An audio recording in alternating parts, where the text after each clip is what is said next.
Hi. ചെറിയൊരു വരുമാന മാർഗം പ്രതീക്ഷിച്ചിട്ട് നമുക്ക് ചെയ്യാൻ പറ്റുന്ന ഒരു ജോലിയാണ് കേട്ടോ.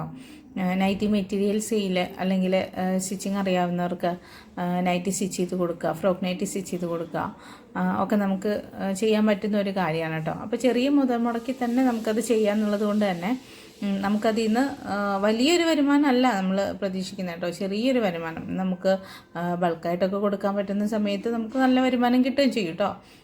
അപ്പം തുടക്കം തന്നെ നമ്മൾ വലിയൊരു ക്വാണ്ടിറ്റി ഒക്കെ എടുത്തിട്ട് ചെയ്യാതെ നമ്മുടെ കയ്യിൽ ഉള്ള കുറച്ച് പൈസയ്ക്ക് നമ്മൾ കുറച്ച് ക്വാണ്ടിറ്റിയൊക്കെ എടുത്തിട്ട് ചെയ്ത് നമ്മളങ്ങനെ കുറച്ച് കൂട്ടി കൊണ്ടുവരികയാണെങ്കിൽ മാത്രമാണ് നമുക്കതിൻ്റെ ഒരു വളർച്ച നമ്മൾ അറിഞ്ഞ് തന്നെ കൊണ്ടുവരണം. എന്നാലാണ് അതിൻ്റെ നല്ല വശങ്ങളും ചീത്ത വശങ്ങളും എങ്ങനെയാണ് നമ്മളിതെല്ലാം ചെയ്യേണ്ടത് എന്നതിനെക്കുറിച്ചൊക്കെ നമുക്കൊരു ബോധ്യം വരുള്ളൂ കേട്ടോ. ഞാൻ ഈ ബിസിനസ്സിലേക്ക് ഇറങ്ങിയത് ഇങ്ങനെ തന്നെയാണ് കേട്ടോ. കുറച്ച് മെറ്റീരിയൽ എടുത്ത് നമ്മൾ ചെറുതായിട്ട് ചെയ്തു തുടങ്ങി. ഇപ്പം എനിക്ക് ഹോൾസെയിലായിട്ടും റീറ്റെയിലായിട്ടും കൊടുക്കാവുന്നതും അതുപോലെ തന്നെ സ്റ്റിച്ചിങ് ചെയ്ത് കൊടുക്കാവുന്നതുമായിട്ടുള്ള ഒരു രീതിയിലേക്ക് എത്തിയിട്ടുണ്ട് കേട്ടോ. അപ്പോൾ ഞാൻ തുടങ്ങിയിട്ട് ഒരു വർഷമായി. പക്ഷെ ഒരു വർഷം എടുത്തു. നമുക്കൊരു കുറച്ച് ഓർഡറുകളൊക്കെ ആയിട്ട് വരാനായിട്ട് കുറച്ച് സമയം എടുത്തു കേട്ടോ. ചെറിയ വരുമാനമാണെങ്കിലും നമുക്കത് കിട്ടുന്നുണ്ടല്ലോ, അത് കിട്ടുമല്ലോ എന്ന് പ്രതീക്ഷിച്ചിട്ടാണ് കേട്ടോ ഞാനും ഇങ്ങനെ ഒരു ബിസിനസ്സിലേക്ക് ഇറങ്ങിയത്. എന്തായാലും നമ്മളൊരു ജോലി ചെയ്യാതെ നമുക്ക് എന്തായാലും എവിടെ നിന്നും നമുക്കൊരു വരുമാനം ഉണ്ടാവില്ല. നമുക്ക് ആരും വെറുതെ ഒന്നും കൊണ്ടെത്തരില്ലല്ലോ. അപ്പം എന്തെങ്കിലും ഒരു ജോലി, നമുക്കറിയാവുന്ന ഒരു ജോലി എന്തായാലും നമ്മളത് ചെയ്യുക എന്നുള്ളതാണ് കേട്ടോ. അപ്പോൾ എന്നെ സംബന്ധിച്ച് എനിക്ക് വെറുതെ ഇരിക്കുക എന്ന് പറയുന്നത്, വെറുതെ കിടന്ന് പകലായാലും വെറുതെ കിടന്നുറങ്ങുക, അല്ലെങ്കിൽ വെറുതെ ഒരു ജോലിയിലാണ്ട് ഇരിക്കുക എന്ന് പറയുന്നത് എനിക്ക് ഒട്ടും പറ്റാത്തൊരു കാര്യം കേട്ടോ. അപ്പം ഞാൻ പകൽ ജോലിക്ക് പോകുന്നുണ്ട്. അതുപോലെ ജോലി കഴിഞ്ഞിട്ട് വീട്ടിലെത്തുന്ന സമയത്ത് നമുക്ക് വീട്ടിലും ജോലികളുണ്ടാവും. അപ്പോൾ വീട്ടിലെ ജോലികൾ, കൊച്ചിനെ പഠിപ്പിക്കൽ, അങ്ങനത്തെ കുറച്ച് കാര്യങ്ങളൊക്കെ ഉണ്ടാവും. പിന്നെ അത് കഴിഞ്ഞിട്ടാണേലും എനിക്ക് ഒരു 5 മിനിറ്റ് പോലും വെറുതെ ഇരിക്കാൻ ഇഷ്ടമില്ലാത്ത ഒരാളാണ് കേട്ടോ. അപ്പം അതുകൊണ്ടാണ് അവിടെ നിന്ന് എനിക്കറിയാവുന്ന ഒരു ജോലിയാണ് തയ്ക്കുക എന്നുള്ളത് കൊണ്ട് എനിക്കതെന്തുകൊണ്ട് ഇങ്ങനെ എന്ന് വെച്ചാൽ നമുക്ക് കുറച്ച് പേരെ ഉൾപ്പെടുത്തിയിട്ട് നമുക്ക് എന്തുകൊണ്ട് ചെയ്തുകൂടാ. എൻ്റെ വീട്ടിനടുത്തുള്ളവർ മാത്രമല്ല, എനിക്ക് ഇനിയും കുറച്ച് പേര് കൂടി വേണം, അങ്ങനെയൊക്കെ തോന്നി തുടങ്ങിയത് എനിക്ക് അപ്പോഴാണ് കേട്ടോ. അത് തോന്നി തുടങ്ങിയപ്പോഴത്തേക്കും ലേറ്റ് ആയിപ്പോയി എന്ന് എനിക്ക് തോന്നിയിട്ടുണ്ട്. പക്ഷെ എന്തായാലും ഞാനത് തുടങ്ങി.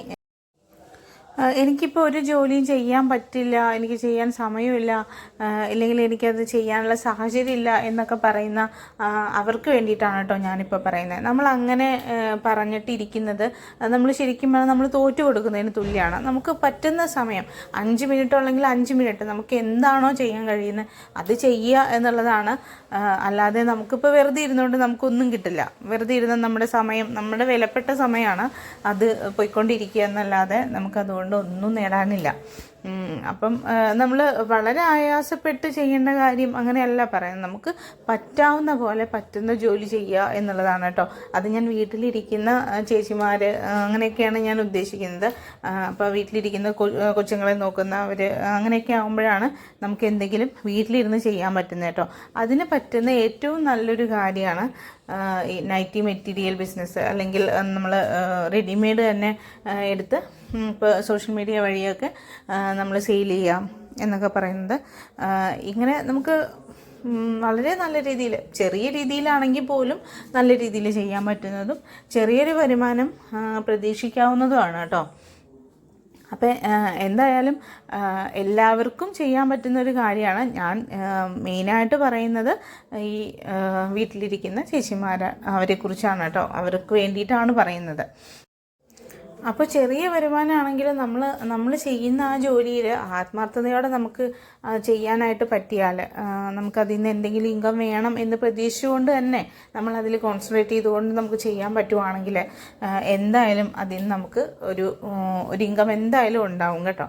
അപ്പോൾ ഇപ്പം നമ്മൾ ഒന്ന് തുടങ്ങി, അയ്യോ നമ്മൾ ഇന്ന് ആരും വാങ്ങിക്കുന്നില്ല എന്ന് പറഞ്ഞ് നമ്മൾ നിർത്തി, അങ്ങനെയായാൽ നമുക്കതിൽ നിന്നൊരു ഗ്രോത്ത് എന്ന് പറയണം, നമുക്കത് വളരെ പതുക്കെ ഉണ്ടാവുള്ളൂ. പക്ഷെ നമുക്കങ്ങനെ ആരും വാങ്ങിച്ചില്ല എന്ന് കരുതി നമുക്ക് നിർത്തി പോകാൻ പറ്റില്ല. അപ്പം എന്തായാലും നമുക്ക് കുറച്ച് ടൈം എടുക്കും. ഇതൊക്കെ ഒരു 4 പേര് അറിഞ്ഞു വരുമ്പോഴത്തേക്കും കുറച്ച് ടൈം എടുക്കും. നമുക്ക് തളരാതെ മുന്നോട്ട് തന്നെ പോകാൻ പറ്റണം കേട്ടോ, അപ്പോഴേ നമുക്കൊരു ഗ്രോത്ത് ഉണ്ടാവുള്ളൂ.